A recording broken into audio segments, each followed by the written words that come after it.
Hello guys, कैसे हो आप सब लोग। आज मैं एक बहुत इम्पोर्टेंट टॉपिक लेके आई हूँ, that is coronary artery bypass surgery. और इस सर्जरी के बारे में आप सबने कहीं ना कहीं तो सुना ही होगा, क्योंकि आए जाए हर दूसरे घर में ये सर्जरी के बारे में सुनने को मिलता ही है।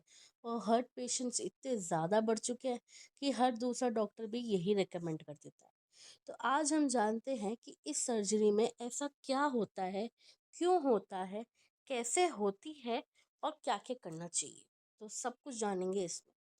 तो इसकी शॉर्ट फॉर्म CABG यानी कोरोनरी आर्टरी बाईपास सर्जरी। इसमें क्या है, ये एक ऐसा तरीके का ऑपरेशन है जिसमें हम आर्टरी और वेन्स दोनों को यूज़ कर सकते हैं अपनी आर्टरी को रिस्टोर करने में। कैसे?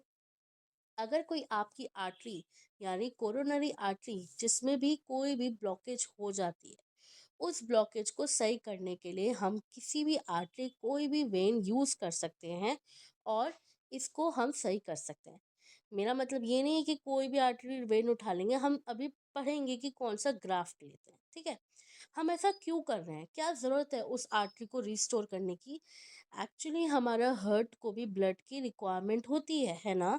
तो उस ब्लड को सप्लाई करने वाले कौन होते हैं? Coronary artery, coronary when.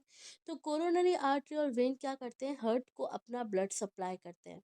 अगर हमारे हार्ट को प्रॉपर तरीके से खून ना मिले तो खून की कमी से वहाँ पे क्या हो जाता है, ऑक्सीजन की कमी हो जाती है और वहाँ के सेल मरने लगते हैं, जिसको हम इस्कीमिया कहते हैं। अब क्या क्या ऐसे कारण हैं, इंडिकेशंस हैं जिससे हमारी ये सर्जरी की जाती है?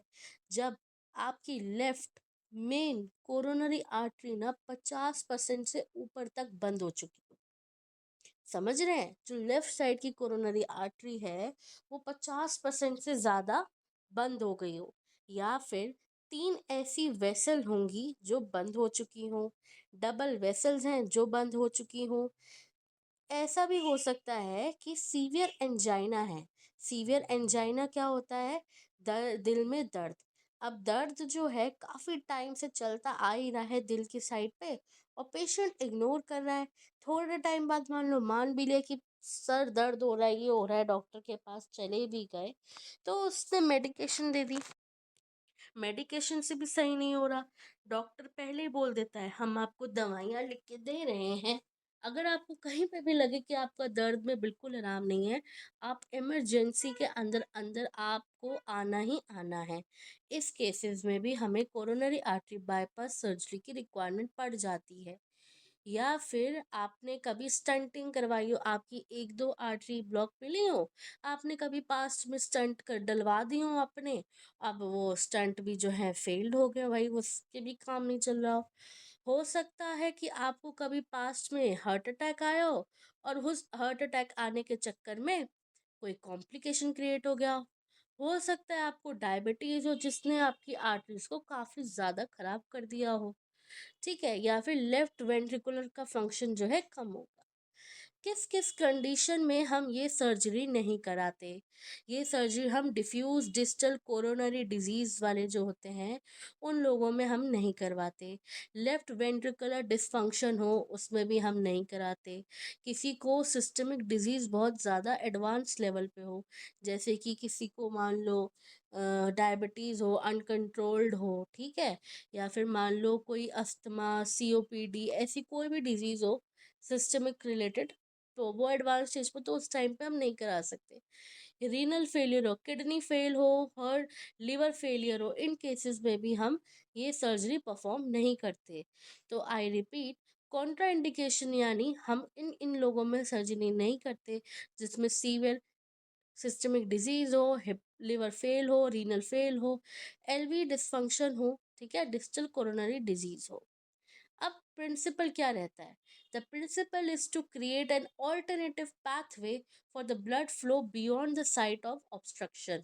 अब इसमें हम क्या करते हैं, जिस भी एरिया में ऑब्स्ट्रक्शन होती है उसके ऊपर से हम एक नया रास्ता निकाल देते हैं जिससे खून जो है अच्छे से पास हो जाए।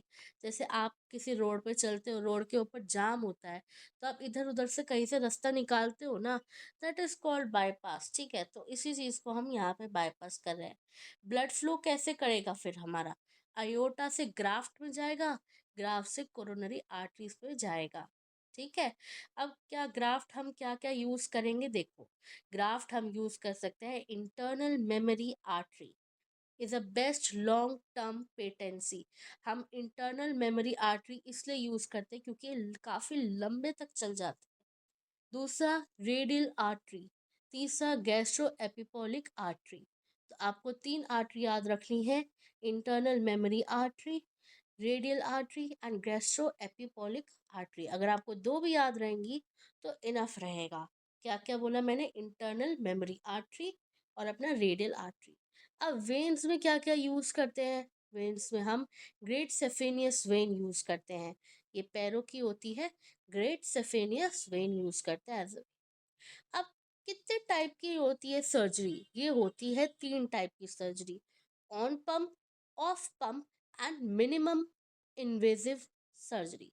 तो बेसिकली ऑन पंप में क्या होगा, perform using cardiopulmonary bypass machine. इसमें हम क्या करते हैं, इसमें हमें कार्डियोपल्मोनरी बाईपास मशीन यूज करके हम इसमें पेशेंट को ये सर्जरिकली ऑपरेट करते हैं, हार्ट को अरेस्ट करते हैं, रोक देते हैं कार्डियोप्लेजिया गिवन करके, और रोकने के बाद हम बाहर से मशीन को कनेक्ट करके हम ये सर्जरी ऑपरेट करते हैं।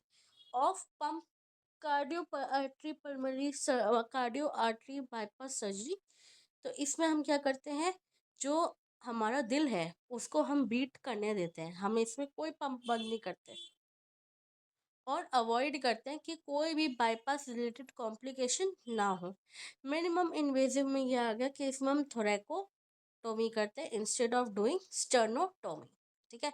प्री ऑपरेटिव प्रिपरेशन क्या क्या करते हैं, सबसे पहले देखो हमारा प्री ऑपरेटिव प्रिपरेशन का मतलब ये होगा कि सर्जरी करने से पहले हम पेशेंट से क्या क्या चीज़ें करवा के रखते हैं, हम डिटेल हिस्ट्री लेते हैं, पेशेंट को एग्जामिन करते हैं। ठीक है। कोरोनरी आर्टरी की एंजियोग्राफी करते हैं, हम एक एंजियोग्राफी करवाते हैं कि देखते हैं भाई कितनी जो है आर्टरी जो है कितनी बंद है, कितनी नस हमारी बंद है। एक ईसीजी कराते हैं, एक ईडोकार्डियोग्राफी कराते हैं, इकोकार्डियोग्राफी। ठीक है। एक रूटीन ब्लड टेस्ट कराते हैं, एक पल्मोनरी फंक्शन टेस्ट कराते हैं, डायबिटीज चेक कराते हैं, हाइपरटेंशन चेक कराते हैं और एक कंसल्ट लेते हैं। ऑपरेटिव अब क्या करना है, ऑपरेशन की तैयारी कैसे करनी है, सबसे पहले हम एनेस्थीसिया लगाएंगे, एनेस्थीसिया लगाने के बाद एंडोट्रेकियल इंट्यूबेशन करेंगे। ठीक है। फिर उसके बाद हम क्या करेंगे, चीरा इंसिजन लगाएंगे, हम स्टर्नोटोमी स्टर्नम को खोलेंगे और जो भी हमारी ग्राफ्ट है यानी इंटरनल मेमोरी आर्टरी उस ग्राफ्ट को हम निकालेंगे, और निकालने के बाद हम क्या करेंगे, इस आर्टरी को हम जो भी हमारी आर्टरी वेन जो भी ग्राफ्ट होगा उसको हम ग्राफ्ट कर लेंगे। और फिर हम क्या करेंगे, अगर हम cardio pulmonary bypass surgery on pump कर रहे हैं तो पेशेंट को हम कनेक्ट करेंगे हार्ट लंग मशीन से। ठीक है। और जो कि वो काम क्या करेगा, ये मशीन का काम क्या होता है, बाहर से ऑक्सीजन, बाहर से सर्कुलेशन और बाहर से टेम्परेचर को कंट्रोल करके रखता है। ठीक है। और हम क्या करेंगे, हार्ट को स्टॉप कर देंगे, कैसे, कार्डियोप्लेजिया सोल्यूशन देंगे, हम अपने हार्ट पे इंजेक्ट करेंगे और दिल जो है रुक जाएगा। उसके बाद जो भी हमारा ग्राफ्ट होगा उस ग्राफ्ट को हम वहाँ पे हल्का सा चीरा लगा के उस ब्लॉक्ड एरिया से हम उसको सूचर कर देंगे और एनास्टोमोसिस मतलब होता है जोड़ देंगे अच्छे से। ठीक है। और फिर हम हार्ट को रीस्टार्ट करेंगे, पेशेंट को gradually taken off by bypass, धीरे धीरे बाईपास वाली चीज़ें हटाएंगे और पेशेंट के दिल को हम चालू कर देंगे। फिर क्लोज कैसे करेंगे, हम कोशिश करेंगे खून पहले बंद हो निकलना, और चेस्ट से जो भी चीज़ें फालतू की खून वून कलेक्ट होगी उसको ड्रेन करेंगे और स्टर्नम को क्लोज करेंगे विथ स्टील वायर्स। और उसके बाद क्या करेंगे, स्किन को क्लोज करेंगे। पोस्ट ऑपरेटिव केयर क्या कि अब आपने ओपन हार्ट सर्जरी करवा दी, अब इसके बाद अब पेशेंट को क्या बोलेंगे, पेशेंट को हम आईसीयू में शिफ्ट करेंगे और सुबह होते ही या मतलब उस टाइम पे हम क्या करेंगे, ECG, blood pressure, oxygen, urine output, drain output, ये सब हम चेक करेंगे। और मैनेजमेंट क्या करेंगे, वेंटिलेटरी सपोर्ट प्रोवाइड करेंगे, दर्द की दवाएं देंगे, एंटीप्लेटलेट देंगे जिससे थक्के ना बने खून के। ठीक है। अर्ली मोबिलाइजेशन, चेस्ट की फिजियोथेरेपी, ये सब करवाएंगे। कॉम्प्लिकेशंस क्या क्या आ सकते हैं, ड्यूरिंग ऑपरेशन क्या क्या ऑपरेशन सर्जरी के टाइम पे कॉम्प्लिकेशंस आ सकते हैं? ब्लीडिंग हो सकती है, अरिथमिया हो सकता है, हार्ट अटैक आ सकता है, ठीक है, मायोकार्डियल इस्कीमिक हो सकता है, इस्कीमिया हो सकता है, एयर एम्बोलिज्म हो सकता है, अर्ली पोस्ट ऑपरेटिव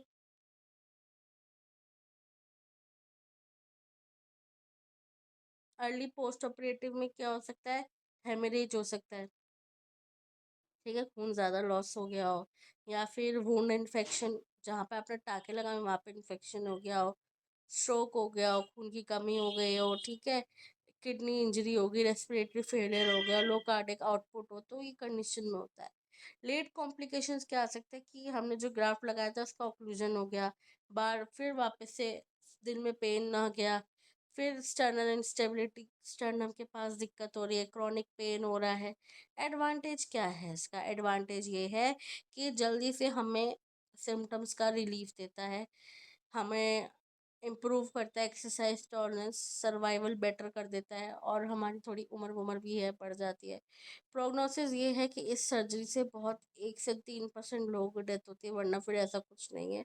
ये सर्जरी हमारी जो है लाइफ को बहुत अच्छा सुधार देती है। 90% पेशेंट के लिए है, हम इंटरनल मेमोरी आर्टरी यूज़ करते हैं।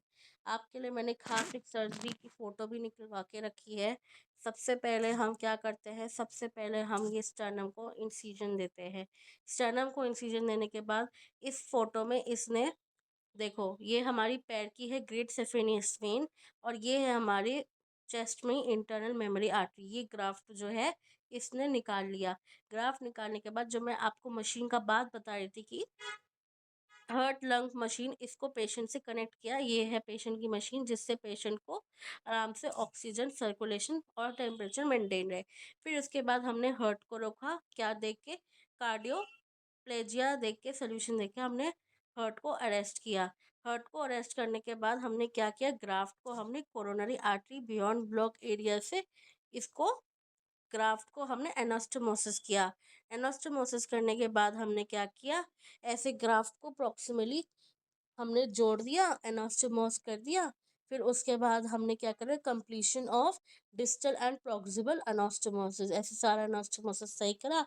फिर हमने क्या किया? Removal of aortic cross clamp and restoration of the blood flow.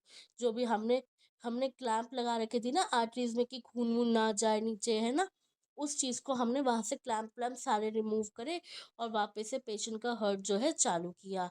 फिर उसके बाद हमने क्या किया? उसके बाद हमने वेनिंग from cardiopulmonary bypass. Gradually, the patient is wended by from bypass when the hemodynamically stable cannula are removed and heparin is reserved. अब हमें जब बाईपास सर्जरी हो जाएगी तो हम अपने सारे कैनोला निकाल देंगे और एक हेपारिन का इंजेक्शन दे देंगे, ठीक है। उसके बाद हम क्या करेंगे? हीमोस्टेसिस जब भी हमें अचीव हो जाए, खून रुक जाएगा, तो हम क्या करेंगे? एक एक करके कैविटी को बंद करेंगे, ठीक है, और कैविटी बंद करने के बाद हम क्लोज करेंगे स्टील वायर से, और इसके बाद पोस्ट ऑपरेटिव केयर करेंगे ये हम पेशेंट की। तो ये थी हमारी coronary artery bypass surgery.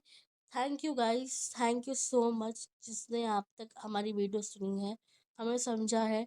Please हमें अपना प्यार सपोर्ट शो करें, मेरे चैनल को सब्सक्राइब करें। मैं आप ही की जैसे एक बच्ची हूँ, बस मुझे थोड़ा सा आपके प्यार की चाहिए। So guys, bye bye, take care, and please study well.